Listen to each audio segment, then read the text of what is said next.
Blog Talk Radio.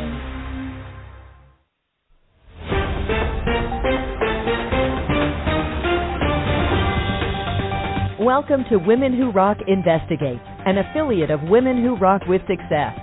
We report case studies in the areas of policy and government, medical malpractices, health pandemics, biotech and fracking, global climate change, prison, and police reform, and more. Our topics are covered around the latest breaking news reports in the U.S. and around the globe.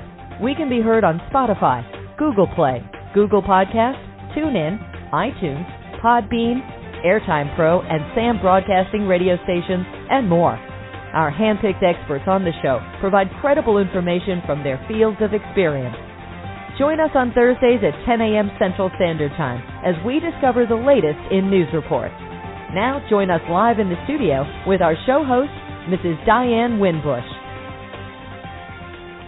And good morning and welcome to Women Who Rock with Success Investigates. This is our 10 o'clock show, case study podcast where we help Americans and international, Americans or citizens to be able to understand a little bit about what's going on in the latest trends and news that goes on with our country and other countries for today. So today we're going to be talking about the evolution of global climate change, this is something that is very, very serious. We see a lot of this that's going on at the North and South Pole. We also see a lot of things where they're discussing about fracking and trying to remove a lot of gas and what have you, and to be able to convert automobiles also into electrical devices. And so these are some topics that needs to be addressed and discussed. And so today we have an expert that's in the studio that's going to be able to help us to be able to understand this just a little bit more. So good morning and welcome to the studio, Ms. Jan Gould. Thank you for the introduction. Diane, would you like to start with some questions, or would you like to address some of the things that have recently been out there in the media following the hurricane that recently went across the U.S.? Okay, so first what we would like to do, we would like to the audience to get a little bit more information about you as to the purpose and the compelling as to why you started in the in the irrigation and with the environment that you have pursued for years, and so we would like them to be able to get a little bit more information about you and your background. And so you can do that this so much time. Appreciated. Well, I have been working in this field for over a decade now. It's something that my husband and I both thought was important to address, to focus on. We have a large family, 5 children, 10 grandchildren. And what is happening around the planet, yes, we want to make sure that the planet is still green and available for them to enjoy, not just for my grandchildren, but everybody's grandchildren. I kept envisioning this Mad Max picture, and it's like, no, I don't want them to live that way. So I think it's important, all of us. I mean, as individuals, as parents, as children, we need to pay attention to what the planet is telling us. We need to look at the signs. And there's a lot of controversy about just how, what is climate change and is it as bad as what they say it is? And, people will take different positions on it. But if all of us at least pay attention to what's going on and see what we can do as far as our part, I think that's really important. Absolutely. But I went into irrigation because I found a product that a professor in Canada had created, a concept idea, and my husband and I started researching it. And the technology is based on organic chemistry, and it interacts with Mother Nature. So it responds to plants, and it irrigates plants, landscapes, agriculture, orchards, when the plants need the water. We're saving about 50% of the water, and we're able to introduce crop diversity. It's a very simple system to use. We're promoting regenerative agriculture. We're restoring the soil and sequestering carbon. And we feel we're at least doing our part to try to help out with the climate change. Absolutely. So share with us a little bit, because when former Vice President Al Gore, he had came out after he had got off the platform and what have you in the politic area. He began the discussion and sharing with individuals about the global climate change, and of course no one was listening. There are many disputes in the news reports as to what he was trying to convey over to the world, is that this is something that is coming down the road that is going to affect all of us. And of course, I love the Discovery Channel and the Scientific Discovery Channel, because it kind of helps you to understand a little bit more of the glaciers melting at the poles and what have you, and then also a lot of other things that we're seeing, how some things, and then also I learned that even only 1% of the water that is on the earth is actually drinkable, to individuals. And so I said, wow, but there's a lot of water that is on the earth, but there's only a small percentage that is accessible where it can be clean for individuals. So anyway, just wanted to be able to share that. So we want to be able to talk a little bit about responsive drip. Tell us a little bit about that and why that came about. The technology itself is a disruptive technology from the way we've done irrigation. And you made a very good point when you said only 1% of the water is drinkable. So people think, well, this planet has all this water on it. Really, 1% is drinking water. Of that 1%, almost 80% is used for crop production, for agriculture. So 80% of that 1% is going to grow food. The population is supposed to grow. Over the next year's food security is a major concern for many countries. So now you're talking about increasing food production already with diminishing drinking water supplies. So the system that we have reduces the water consumption by 50% and even more in some cases, depending upon the type of irrigation that was being used for agriculture. So if we convert other systems that are less efficient to this type of irrigation, of that 80% that's being used for agriculture, now we're only using 40% of the world's drinking water. And we can grow more food. We can actually get higher yields and better plant health, even using organic amendments and soil activators that are least harmful to the environment. So there's a lot of practices that can be implemented by using this type of system. So it will have an effect by increasing food production and improving water conservation.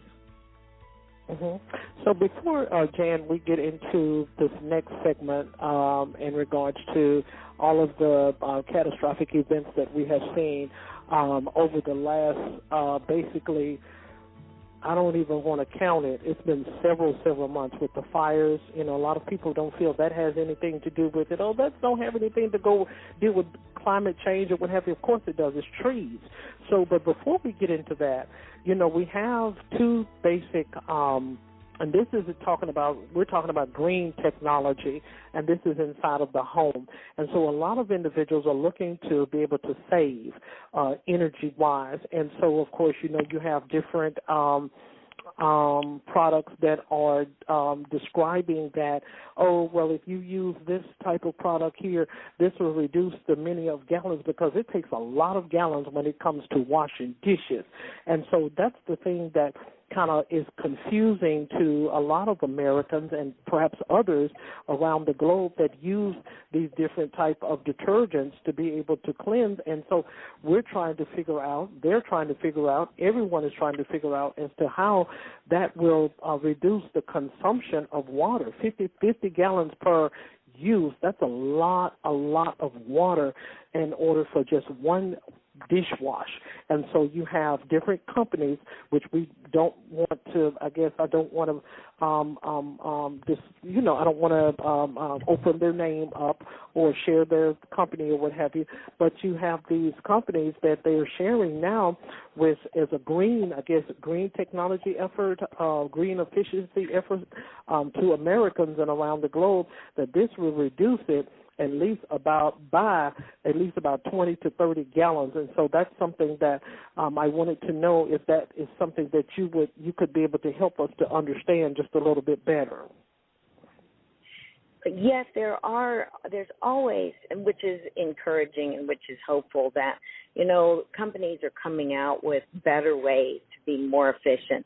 Just like our technology is more efficient in irrigation, there are other technologies as far as managing water consumption in the home. The reality is again, that only 20% is being used for human consumption in the home. So although that's a lot of water being wasted, that 20%, anything that we can do to manage that and be more mindful of our consumption is important.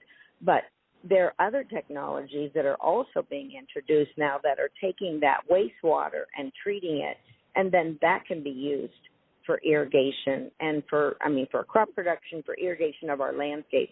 So then we're not wasting drinking water to do that. So there's many good technologies, but I would recommend anyone that's interested in helping with what's going on with climate change and water scarcity, anything that you can do in your own home and technologies that can conserve water consumption, we can all do our part by implementing these things. Okay, that's a fair response. Okay, so before we want to get into we want to get into the fires. Okay, trees. A lot of times when it comes to trees, we think, well, trees are not important, and then of course we've got organizations now where we're adopting the trees. We need many more organizations that are out there that needs to implement adopting a tree, because we have lost so many, even in a small length of time. So talk to us a little bit, even about, we're going to start, California is the hottest topic that is trending when it comes to environmental. It's pollution that's going on and what have you.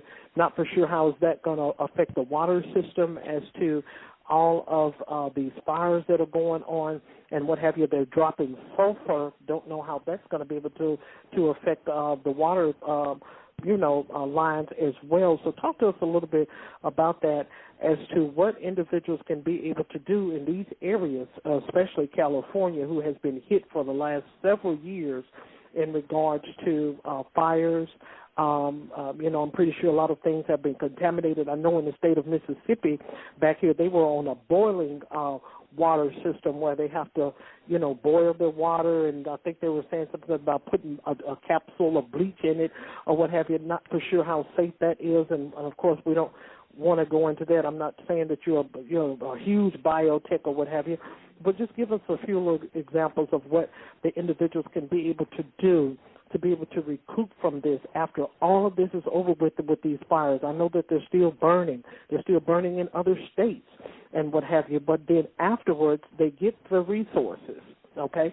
They get the resources, they get the water, they get the food and what have you, but sometimes people don't get the knowledge as to how to be able to rebuild back their territories with green technologies to be able to continue to combat this global climate change. Yes, and the points and the fires, all of these things are indicators of what's going on with the environment. There was an article and sort of a scientific study that was done, but it's kind of interesting, and what you mentioned about Al Gore with talking about change and people just didn't want to pay attention. If you put a frog in boiling water, you drop him in, he's going to jump out right away. It's boiling water. If you take that same frog and put him in cold water and slowly increase the temperature, he'll just get cooked because he won't sense it. It's such a slow change that he won't feel a danger to jump out. Unfortunately, I feel that humans are kind of closing their eyes to what's going on. It's not such a drastic change that it's getting their attention. And you're right, when someone sees fires, it's like, well, that's just trees. There was a hurricane. Well, there was flooding, in New York and New Jersey. Many lives were lost. People are like, well, the hurricanes can do that sometimes. But we have to take a look at these events that are happening in the fires and just the questions you're asking. What can we do? And starting to address climate change now and taking what steps we can will make a difference. The cutting down of trees, which has been done all over the planet, this deforestation, is a contributing factor to climate change. So we need to reintroduce trees into the environment. We need to change the practices with what we've been doing with cutting down these natural forests and habitats. We need to introduce a different diversity into our agricultural practices. So we grow trees and we grow cover crops and we grow vegetable crops, but we don't do thousands of hectares of the same vegetable crops and cut all the trees down. And those are some of the things that we've done in the past, and it was not anything intentional. It's just that, the population was growing and those practices worked. But now we need to look at what we're doing and what changes we can make that will start to reverse some of the damage we've done and start to regenerate the planet. A big one for people planting trees, and also with the farmers that we're working with in Africa. And I'm in the Middle East right now, but in other areas where we're out in the world, we're introducing a farm plan where they are planting trees. So the crops are very mixed. We're trying to match Mother Nature instead of combat her. Okay, absolutely, that's fair enough. So, what are share with the audience a little bit, and so individuals can be able to understand a little bit more as their importance. What are the importance of trees? I know that when we were children going to school,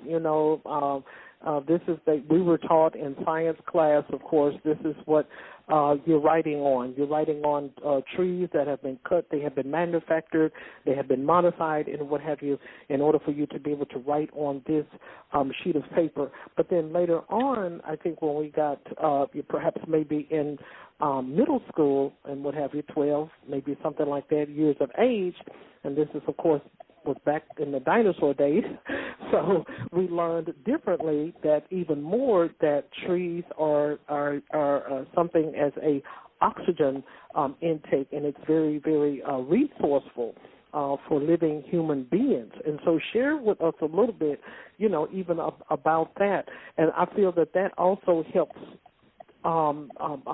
us to be able to understand better, and then once we'll look at it, we'll like, oh, okay, then this is more important than what I thought.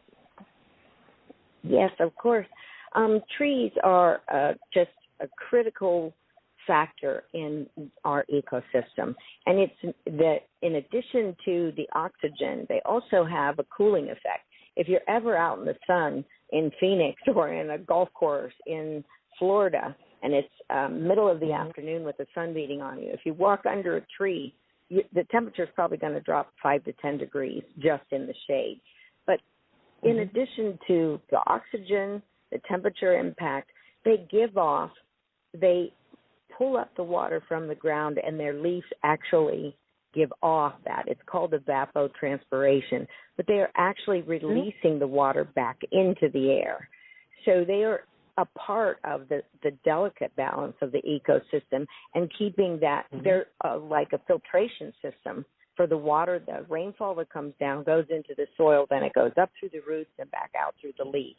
So it's just invaluable to the balance of the climate, water issues, temperature changes, oxygen.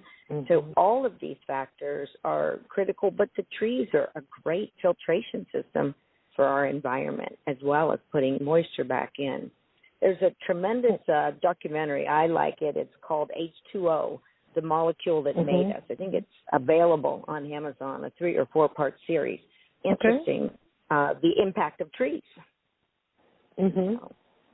Oh, wow, that's great. That's great. I'll see about looking that up also, because I'm trying to learn a little bit. You know, I guess when we're younger, we learn things about what we're doing then, and then when you get older, you start listening to news, and then you're trying to find ways in how to reserve energy and what have you, so it can make it better for your own local environment, and then also you can be able to help others to be able to understand the concepts of it well. So we want to touch on the polls for a few minutes, Jan, and I think this is where former Vice President Al Gore had got his concept as to how the glaciers are melting more and more and more. And so, of course, you know, by the environment changing, we're seeing more animals leaving their habitation because of the change. The glaciers are melting. Polar bears, I know they have several organizations out trying to save that type of species, as well as the elephants as well. So when did this coming evolution started? And I don't know if this is something that he perhaps maybe have saw. Of course, they criticized the former vice president from here to 1922, and that's been years ago. But they criticized it. But now we're in the phase of what he's talking about. And so, tell us a little bit about the poles. And the poles are supposed to be the coldest places on this universe, on this planet, is the poles, the North and the South Poles. And, of course, I've always watched different environmental TV episodes and documentaries on TV to be able to get a more general understanding about this global climate change and what is in front of us that we're overlooking some kind of way. So if you could be able to touch on that a little bit and to be able to help the audience to be able to understand that as well. Of course. Things are changing in the environment, and when they talk about climate change, it's such a delicate balance that even, you know, they're talking about we have to maintain it under an increase of 2 more degrees Celsius because these changes are happening and it gets to a point of no return. So when you start doing things with carbon emissions, I mean, the population is increasing, and, you know, we are using more of the planet's resources. We're giving off contaminants in it. So the ozone layer is breaking down. We're giving off increased carbon emissions. We have cut down trees. We have contaminated our water and our soil conditions, that it is only natural. The planet is always in a state of evolution, but the human species is kind of a parasite on the planet, and we are exhausting the resources faster than they can regenerate. And all we need to do is step back and look at how we're using those resources and come up with better ways to conserve them and to give the planet a chance to regenerate, to restore those natural levels without contamination. So there's the things that we have done to the planet are production or pollution that we've put in the air. And again, cars with the exhaust that we've put in, the fossil fuel burning. But it isn't only one thing. I did hear a professor speaking after the hurricane, and he said, we have to stop burning fossil fuels. We have to stop burning fossil fuels. And that was the only message. And if people hear that, the reality is, how are we going to stop doing that? I mean, we're a society that everybody has cars, you know, and we're using air conditioning and we have heat. And people aren't suddenly going to turn off their electric and stop driving and start walking everywhere. So we have to come up with solutions, you know, multiple solutions and steps that people can adopt. So just like what you're talking about, if it's things to reduce water consumption, if it's treating wastewater and using that, if it's better agricultural practices, you know, looking at electric cars, looking at alternative energy. But we have to implement many solutions, not just one. I agree, and that was going to be, I guess, the next question that I was going to ask, and that is, what in your terms, what do you think the percentage is going to be when Biden does sign this order? Because I think that's what he's trying to do. He's trying to reduce the fossil fuels and the gas and what have you, and all of the pollution. Some of it comes through factories, industrial work, and what have you.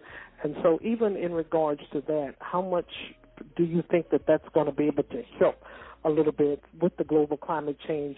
And I'm pretty sure he won't be the president in 2030, but he's trying to get the executive order signed where people are converting to hybrid vehicles in order to be able to reduce a lot of fossil fuel.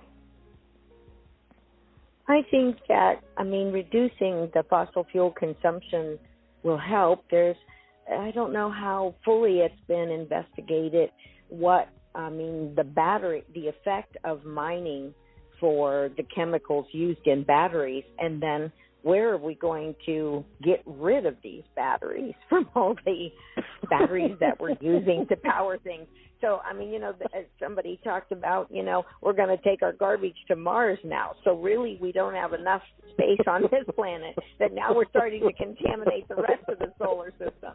So I'm like, come on, guys, we have some big brains here. Let's put them together and come up with some really good solutions.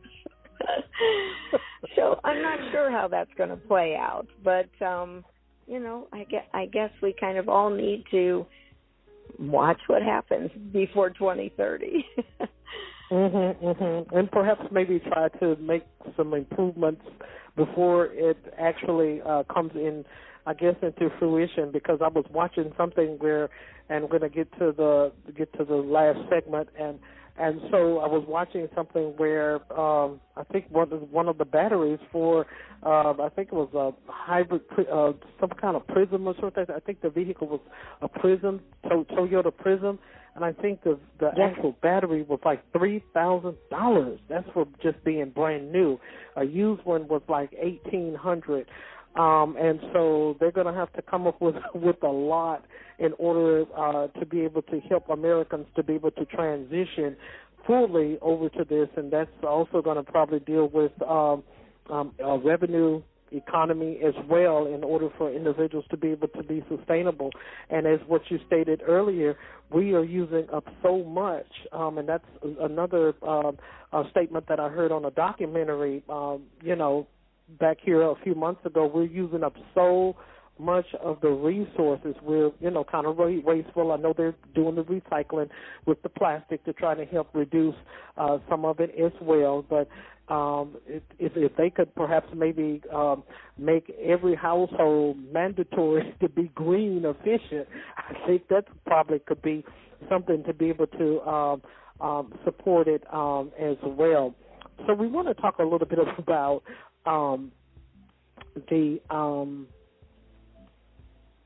the hurricanes that we have experienced. There's water that comes in from the ocean. Just like I stated before, it's only 1% drinkable on Earth that we have access to. And so what does all of that, when it comes to this flooding, that's just, especially like in Thailand and what have you, it seems like the water just turns to chocolate brown or what have you, and it's just totally disastrous to sit there and watch all of that water, but of course that's seawater or ocean water. It's not drinkable water to Americans. So take, for instance, Louisiana. They have hit the biggest hit with Hurricane Ida. And as I stated before, individuals will bring in resources. They will bring in food. They will bring in clothes. But never you hear about the knowledge. You have to have some sort of plan and an after effect as to training the people even the more. They get the sandbags to prevent the homes from flooding and what have you.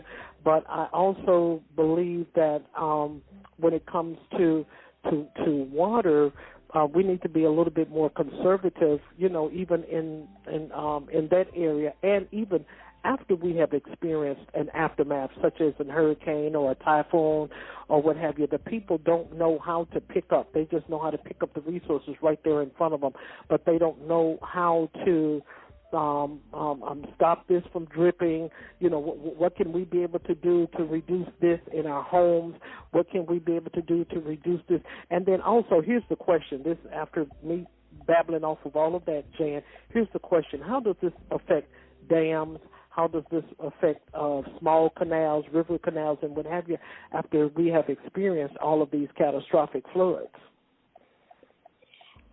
Exactly what you are mentioning when you talked about hurricanes with, the salt water, or it's the ocean, but it isn't only, because with hurricanes, what happened in the north this last time, in New York and New Jersey, they get so much rainfall that causes the rivers to flood, and sometimes so quickly that it's unexpected. Lives are lost because it's in the middle of the night and the flooding comes in, and people were just drowned. They were whisked away in the river, and that's river water. And you talk about the water turning brown, but now that water's been contaminated when it's passed through homes and, wastewater, sanitation water, and you've got chemicals or things inside where humans are living that have now gone into the wastewater supply. It's gone into the rivers. It's gone out into the ocean. And talk about the rivers and the lakes being contaminated. Florida has an issue with Lake Okeechobee, and they had closed off some of the water as it went down through the Florida Keys and out through the Everglades. The mangroves were filtering that water. Well, they rerouted some of that and dammed up the lake. Well, the big commercial growers and growing sugar cane in central Florida use a lot of fertilizers. Florida gets a lot of rain. Those fertilizers run into the lake, they run out the river, and they run into the Gulf of Mexico. Red tide has been worse than ever. We always have it in Florida, but the past 2 years have just been extreme. A lot of marine life dead, dolphins, manatees, even sharks. They have a machine that comes along on the beach and picks up dead fish so the tourists can still go out to the beach in the daytime. We are really damaging our environment. We just have to do a better job. Absolutely. So even after, Jan, so Louisiana, that's a very hot prone area right there. So when they have catastrophic floods, it's just break dams and what have you. So how long, in your terms, does it take to repair all of that? Those dams have to be rebuilt. They have to be secured. They have to be repaired and what have you, or perhaps maybe reconstructed all over again or what have you. So how long does that take, and then how does that affect the individuals in that area, in that state, and even joining areas? How does that affect them when a dam has actually broke and it's just, it's just totally excessive flooding and what have you, and what does it do to the water system?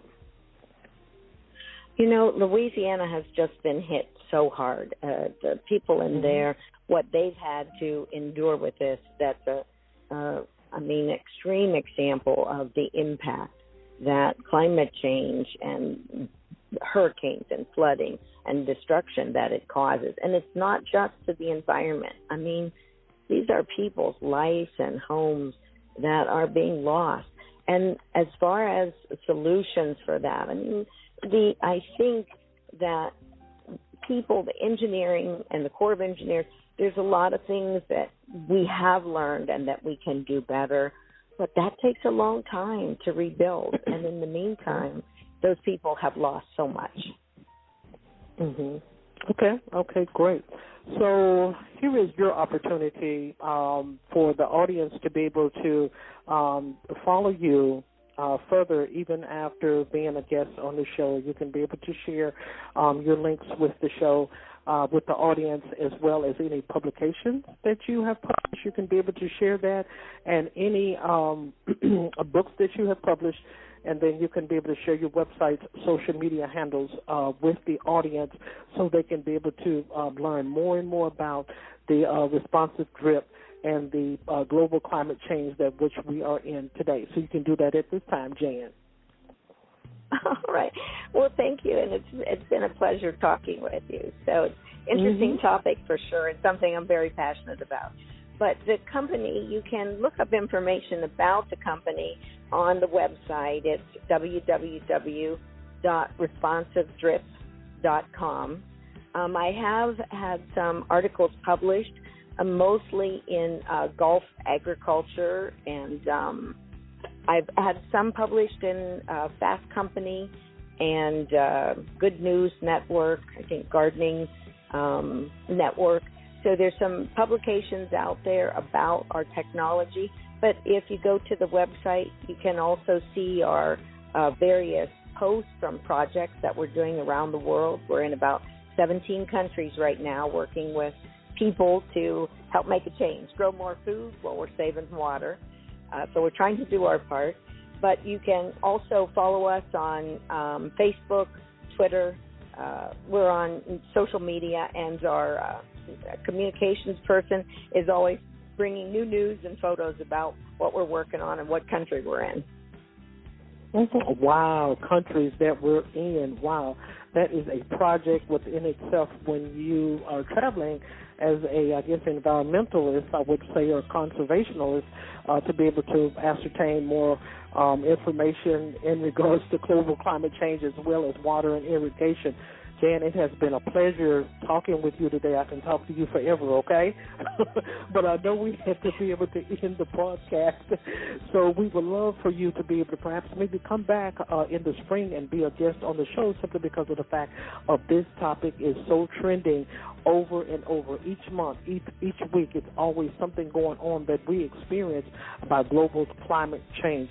But anyways, we would like to thank you for taking the opportunity to be our guest on the show today for this segment. Thank you very much for the invitation, and I'd love to chat with you and any other guests at the time, because this is one of my favorite topics. Perfect. So everyone, you already know where to go for our Facebook page. You can go to Facebook /Women Who Rock with Success, and then you can also go to our website to learn more about it at www.womenwhorockwithsuccess.com. So I'd like to hope everyone was able to take something away from what this topic and subject was discussing, and so you can be able to learn better about how to save and reserve instead of being more wasteful. We can learn how to be a little bit more conservative. So, Jan, once again, thank you for being our guest, and everyone have a wonderful day. You as well. Thank you. Bye.